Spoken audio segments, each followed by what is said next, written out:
Sorry about that. And we have parties on the roof with listeners.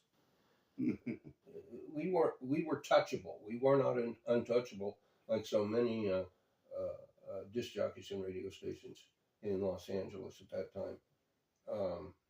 Well, can I ask, what was K-Rock did something very special? They brought, it wasn't just one genre of music. It wasn't just rock. It wasn't just soul. You know, I'm depicting other stations. You know what they played extremely. There was ska. There was punk. There was new wave. Yeah. There was just even reggae. You know, it was all clumped up there. What do you think the magic of that happening, as opposed to just being a one style station?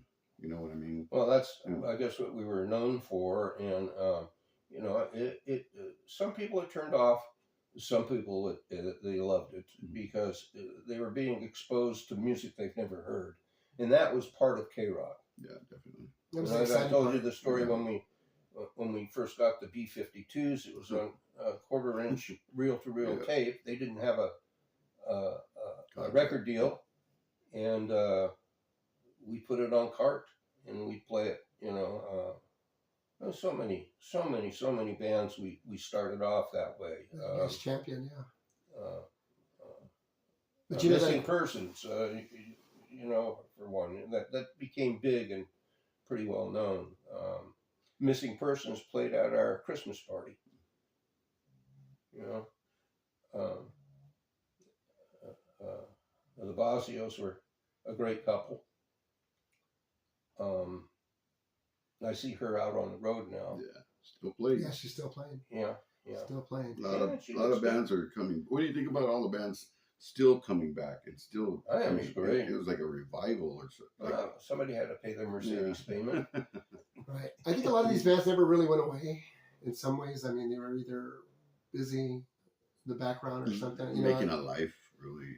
People talk about comebacks, but a lot of these bands have been playing and releasing stuff overseas, and I mean, just constantly working. And, yeah, they're always working. You know, some of them became producers and produced other bands, other great bands. And that's why it's always important to read the credits on whatever hard copy you have, whether it's an album or a CD. You know, look at the producers, look at the engineers, look at, you know, because that's how I discovered. And the musicians that play on them, too. Yeah, the musicians that play on them. I mean, that's how we discovered a lot of music. I mean, K-Rock played a lot of the music that we discovered, but they didn't play everything, but you definitely, the station pointed us in the right direction. If it tickled my fancy and blew up my skirt, there you go, I would play it. Didn't matter. Yeah. And that was great, and that's what's so great about what radio was. And you had some very creative disc jockeys at that station who managed to fit some of those odd songs in with run-of-the-mill mainstream music. You know, so you could hear the Rolling Stones. The next thing you could hear would be come out of the Rolling Stones and Dead Kennedys, X, XTC, anything. I mean, anything, You know, and a lot of other stations didn't do that. You know, KLOS didn't do that. Yeah. You had maybe a 500 song list, probably not even that you could draw from. You could bring music from home and play it. right. You know, or somebody would come up the back steps of the station, and the Go-Go's. We were doing a Devonshire Downs show there in what's that, North Hollywood or Northridge or some goddamn place, and this chubby little girl came at the station, pulled on back of Daryl Wayne's jacket and says, "We have an all-girl band. Here's our cassette tape." Wow. And look what happened. Look what happened. Yeah, Rock and Roll Hall of Fame. Yeah. But, wow. You know, there's another one that I forgot. I ran into her up the road here. She was with her husband. She married an actor's husband. And they were up here, and I said, "Hey, they were going to go to dinner. And I was at this dinner house. I said, well, when you're done having dinner, come on down. I'll buy you a glass of wine. Sit and chat. You know, they in the restaurant was upstairs. The bar was downstairs. And they went out the back door to avoid me. Wow. I thought that was pretty fucked up. Oh, that is messed up. Yeah. Oh, wow. Yeah. Belinda Carlisle, yeah. Wow. I used to go sit at their rehearsals Right. and stuff. Wow.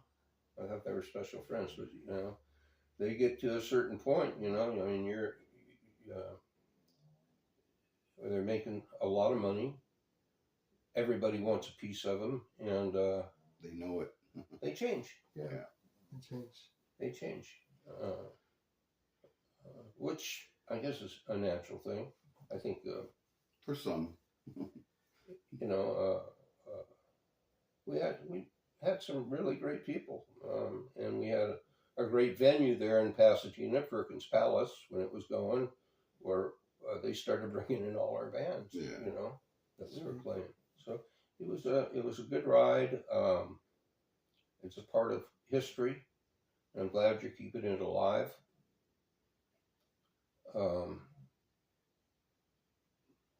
Just an old soldier. Many of us are still out there working in radio. Daryl Wayne is still doing stuff. Shadow's still doing a lot of stuff. He's got a number of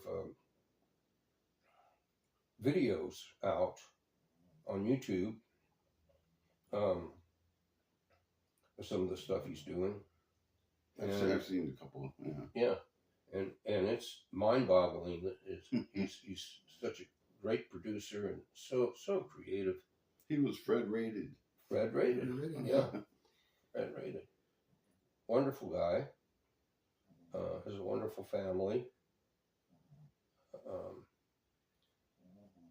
And of course Rick Carroll's gone, but you still got those April and Snakeskin and Daryl Wayne and God, who else is gone?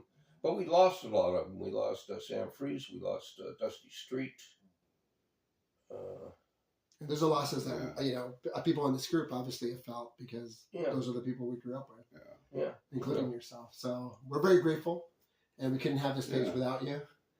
So I appreciate it. I appreciate it. I had a good time with you guys. Yeah, I had a great time. We had a great time. Definitely. We did stuff off camera, just hung out and just reminisced and chatted. And yeah, it was a fun day. It was a good day today. We're very grateful. Yeah. I'm grateful for having you us in your guys. home and Well, you guys are welcome here anytime. Just let me know. and we want to thank you for everything you do, and you're always welcome. I mean, you're on our page, so if you guys have any questions in regards to anything that was talked about today or our adventure, please feel free to tag us, tag Larry, and you know he's an integral part of our group, and all those K-Rock members. Yeah, shirts. They help with the events. They definitely help with all the events we put on, the parties, the barbecues. Yeah, and as Rodney Bingenheimer would say, all right, hand me my Diet Coke. And that's a wrap.